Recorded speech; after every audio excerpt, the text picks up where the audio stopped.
Hello, English learners, and good day. Today I'm going to speak about a funny aspect of English language called oxymoron.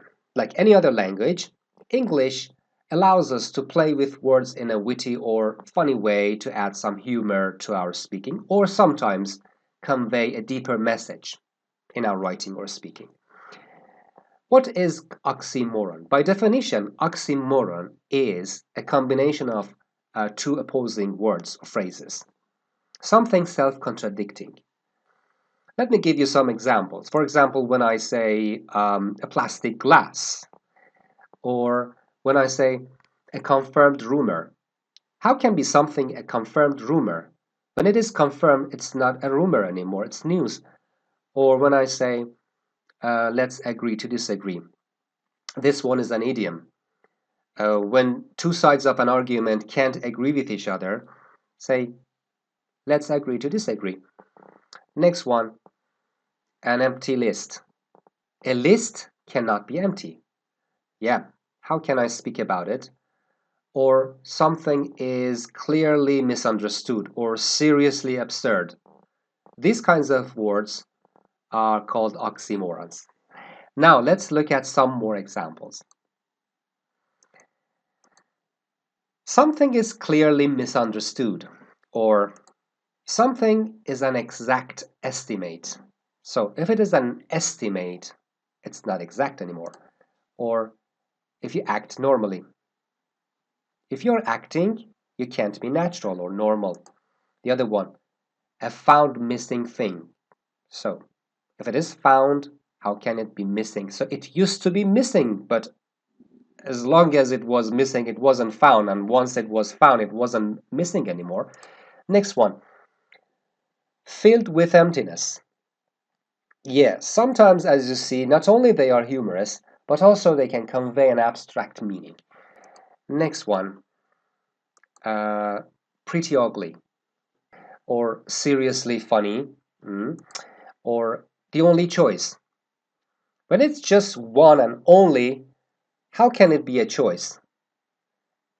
A choice should have different options, at least two options. Otherwise, it's not a choice. You don't have a choice. It means it's just one option. You have to take it. Original copies. Happily divorced. Yes, that's right. Sometimes people can be happily divorced. But usually when we speak about divorce, a sad picture comes to our mind. For example, a broken heart, a broken home, children are hurt badly.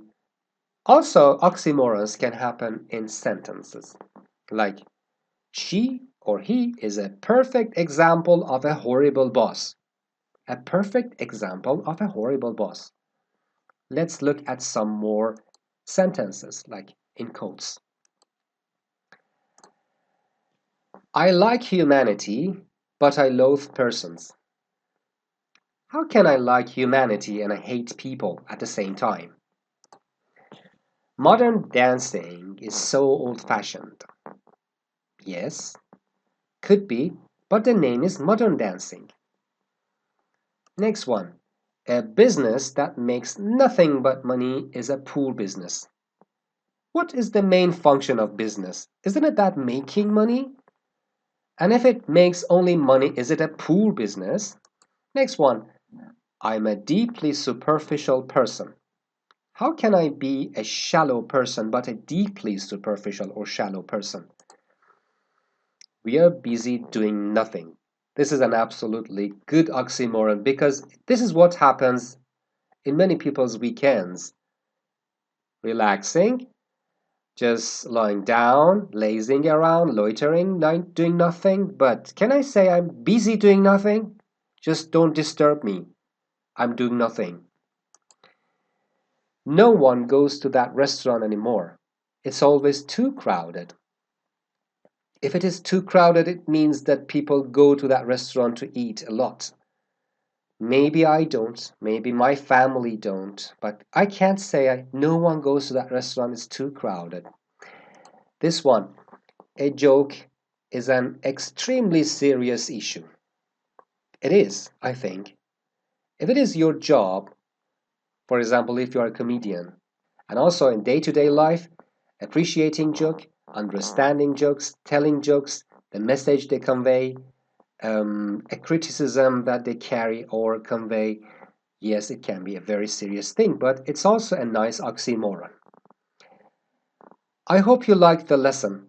And please, if you have some similar expressions or sentences, share with us and write them in the comments.